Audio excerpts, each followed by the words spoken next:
80 বছরই কি করছো তোমরা? ক্ষমতায় তো যেতে পারো নাই পৃথিবীর কোথাও। তো তোমরা 80 বছর ধরে কিছুই করেনি। 80 বছর ধরে ইসলামী হুকুমত কায়েম করার চেষ্টা করছে তারা। তুই কি করছস? জাতির কাছে একটা জবাব দে। তুই কি করেছিস সেটা জবাব দে। আরেকজনে কি করেছে সেটা দেখিস না।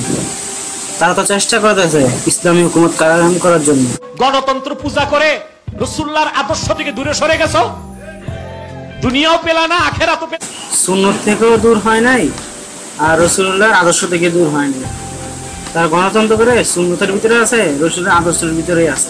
না, আমরা যারা খেলাফার আদর্শ বিশ্বাস করে খেলাফার কথা বলি, দুনিয়া না পেলেও রাসূলুল্লাহর কদমের সামনে জায়গা পেয়ে যাব।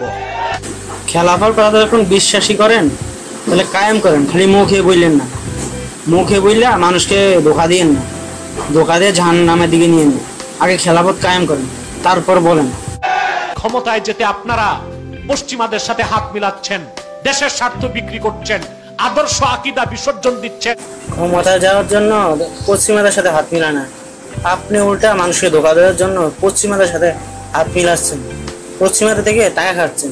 এই কারণে তো এসব কথা ছাড়তেছেন। আল্লাহর কসম, ধ্বংস হয়ে যাবেন। বাংলাদেশে আর রাজনীতির সুযোগ আপনাদের হবে না, কারণ আপনারা আল্লাহকেও ধোঁকা দিতে চান, আল্লাহর বান্দাদেরকেও ধোঁকা দিতে চান। তারা আল্লাহর বান্দাদেরকে ধোঁকা দেয় না, আর আল্লাহকেও ধোঁকা দেয় না। ধোঁকা দিতে হবে তোরা। তোরা মানুষের সামনে খেলাফতের কথা বলস, খেলাফত কায়েম কর, কাম করে তারপর বল। খেলাফত না কাম করে বললে লাভ আছে? যে চেষ্টা করতেছে ইসলাম কায়েম করার লেগে, তার পিছনে লাগছো। তুমি তো আল্লাহকে ধোকাই দিয়েছো, আল্লাহর বান্দাদেরকে ধোকাই দিয়েছো।